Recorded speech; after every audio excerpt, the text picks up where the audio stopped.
Hello and welcome back to the Be the Hero channel. My name is Isabelle and I help you understand who you are using personality typing and astrology, because I was the kind of person who did not understand themselves and often felt lost and confused in life. And then I discovered the Enneagram, the Myers-Briggs, and so much more, and I finally had an idea on who I could be and how the world could work. So now I'm here to teach you about these things so you can understand them too. Today, as of filming this, is July 28th, and we have a full moon occurring in the sign of Aquarius at 9 degrees of Aquarius on August 1st. So we are about to enter shadow period for this full moon. And this is going to be a more peaceful full moon than our previously very charged and emotional new moon in Cancer and the new moons and full moons that were prior to those. But we still want to keep in mind some important aspects that are happening with this full moon in Aquarius. So in this video, I'm going to cover everything that you need to know about the full moon in the sign of Aquarius coming on August 1st. First and foremost, what is the Aquarius archetype? But before I dive in, hit the link in the description below to get your very own My Horoscope Made Me Do It t-shirt or hoodie available for a limited time. If you like astrology, you need to check out this design. Link is in the description below. Grab your hoodie or t-shirt now and then come back to this video. So first, let's dive into what the Aquarius archetype is. Aquarius is the 11th sign of the zodiac, and it is an air sign regardless of the fact that it has the word aqua or water in the name. And this summarizes the role that Aquarius plays very well. Aquarius is the water bearer. They carry the water. And so Aquarius is an air archetype that represents for us the role it plays in the zodiac wheel is to carry the water. And water in astrology represents emotions, our desires, so to say, our emotional desires. And Aquarius as the water bearer plays the role in the zodiac of holding the emotions for others in equal light. They know how to channel people's inspiration and emotional desires and the need for community so that everyone can be emotionally fulfilled. Aquarius is an air sign, and so they are detached. After all, they carry the water. They are not the water, nor do they interact with the water. A pot keeps them separated.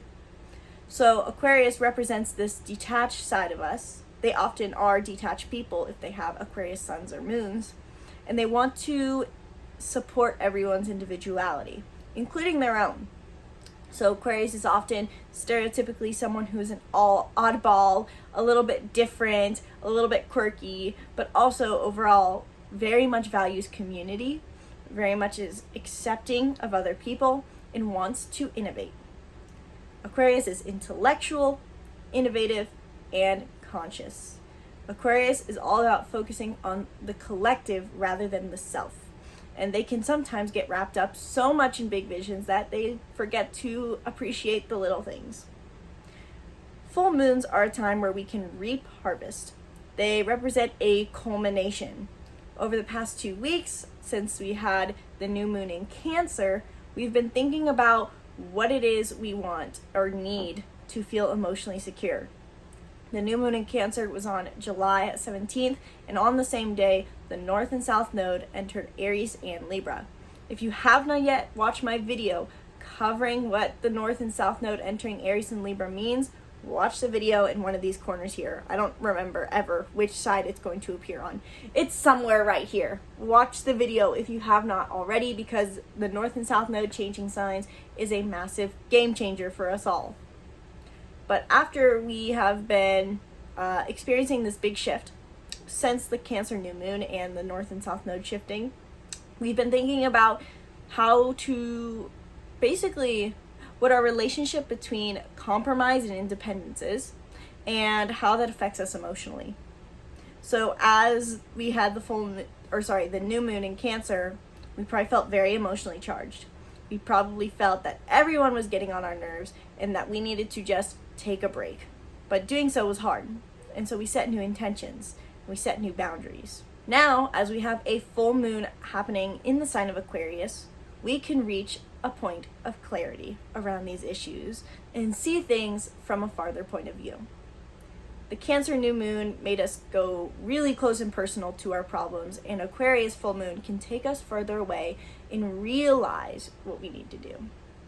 This also connects back to the last new moon in Aquarius, so it's possible that the intentions you set around that time are now going to be reaping reward. The full moon in Aquarius brings us revelation and closure around what our big dreams and visions are. So any big dreams that you've been working towards since the Aquarius the Aquarius new moon, and any intentions you set around the Cancer new moon can be rewarded during this time. And overall, we can all feel that we are a bit more detached emotionally than normal. It's easier for us to be more intellectual and easier for us to remain more neutral to situations, which can feel like a great relief to a lot of us who felt very affected by the Cancer new moon. This full moon is like a sense of clarity and a big, deep, calming breath. We can finally see things from a further point of view and be rewarded for our efforts. Any emotional conflicts we may have had recently may now be seen with a more neutral light, and you can communicate through these things. We also have a few aspects coming into play with this full moon. However, not many directly affecting the full moon. But we do have some aspects happening simultaneously that will also affect this full moon. For starters, the Aquarius full moon, which again, if you don't know anything about full moons, a full moon is when the sun and moon are perfectly opposing each other, and so the sun shines fully on the moon, making it fully apparent. So the sun in Leo and the moon in Aquarius both form a square with Jupiter in Taurus. This aspect can mean that we're usually focused on material things recently, that being more material has benefited us, focusing on our comfort has benefited us well, and we may have even been a little more grounded in our sense of self-worth, remembering to say no, remembering to focus on ourselves, but we can feel that focusing on the material is not as rewarding during this full moon in Aquarius. And again, this Aquarius Leo axis has more about to do with finding a sense of meaning in a way. Aquarius clearly does this by focusing on their community and cultivating a grand vision for how they're going to bring meaning to the world, what their purpose is. And Leo finds a sense of life enjoyment by going out and experiencing life. They don't necessarily need as many comforts, they just need the fun. And so with this full moon forming a square with Jupiter and Taurus, we may feel that we don't need to indulge more. We don't need more comforts. We can feel that we're detaching from the material world and instead focusing on our own feelings of enjoyment and feelings of purpose. This is, in a way, while it may be a square, this can also be beneficial because this will be a spiritual culmination. If you feel that you've become disconnected from a spiritual side of yourself, a sense of meaning, now you can find your sense of meaning and purpose once again. And it might mean momentary detriment during the full moon towards your finances or your comfort, but you will feel satisfied. So do not worry too much if you seem to be financially upset during this time or disrupted, or if you feel that I just work towards all these creature comforts and they're not fulfilling me. This is simply a time to appreciate a grander sense of meaning and pleasure, or a sense of pleasure that comes from focusing on purpose and focusing on something greater than yourself. Eventually you'll come back around to enjoying those creature comforts, but during the full moon in Aquarius, they're not going to feel as fulfilling. Also simultaneously to the full moon that is happening, again at 9 degrees of Aquarius, we have an opposition that will definitely play a bit of a role in this full moon. Mercury recently entered Virgo, and it forms an opposition to Saturn in Pisces.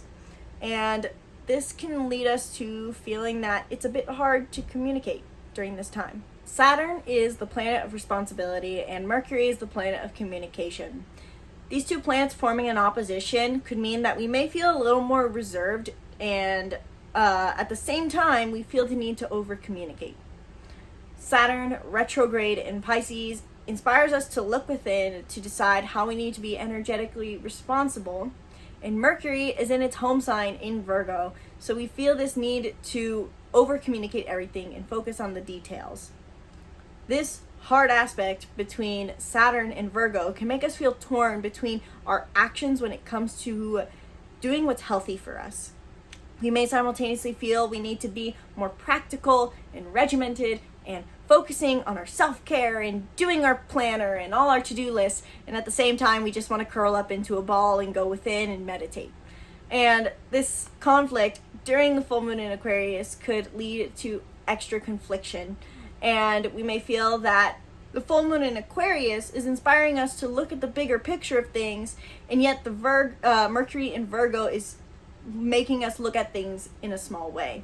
So there's a bit of conflict of interest here between Mercury in Virgo and the full moon in the sign of Aquarius. And this can feel very challenging for us.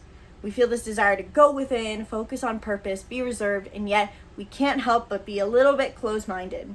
So this is a confliction to watch out for as we have the full moon in Aquarius and this Mercury-Saturn opposition happening simultaneously. We also have a bit of an aspect between Venus in Leo and Neptune in Pisces, which may make us feel even more called to draw within and focus on our thoughts and desires.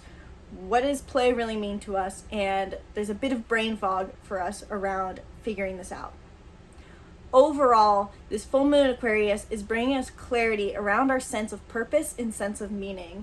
But at the same time, we may feel that we have a lot of energy drawing within, and this might not necessarily seem to work with the world the best. That doesn't mean we shouldn't draw within during this time. In fact, it is welcome for us to focus on drawing within, going within, and focusing on our sense of meaning. If this video helped you understand some of the aspects that are happening with the full moon in Aquarius, let me know in those comments below, and while you're down there, be sure to book a reading so that you can understand your astrology. In these 30-minute readings, sky is the limit, and so you can ask away and get your questions answered about current transits, which could be a full moon horoscope. You can also ask questions about your chart or ask away about struggles in your life and get answers using your chart to these problems. Link is in the description below. While you're down there, you can also book a self-revolution reading if you are ready to dive deep into your sense of purpose and sense of meaning, which you likely are during this full moon in Aquarius. Then book a self-revolution reading where we dive into your unique soul's purpose based on your astrology, your numerology, and your Enneagram in these 1-hour calls. Link is in the same description below, or same link in the description below to better communicate that. While you're down there, be sure to grab the free birth chart workbook if you have not yet already, and be sure to check out the Making Mindfulness Fun bundle where you can access all 30 of our workbooks and courses on astrology and more for only $30. That's $1 per course per workbook, and these are some of the most life-changing workbooks that you will find. I know because I've used them, not just saying it because I've created them. These are workbooks applying the wisdom I have learned from astrology through my own process of self-discovery, and you need these to understand your astrology better. Link is in the description below. Thank you guys so much for watching this video. Sincerely hope you enjoyed it. Stay tuned for more videos breaking down the Aquarius full moon, upcoming transits, and birth chart astrology. Once again, my name is Isabelle. From my heart to yours, namaste.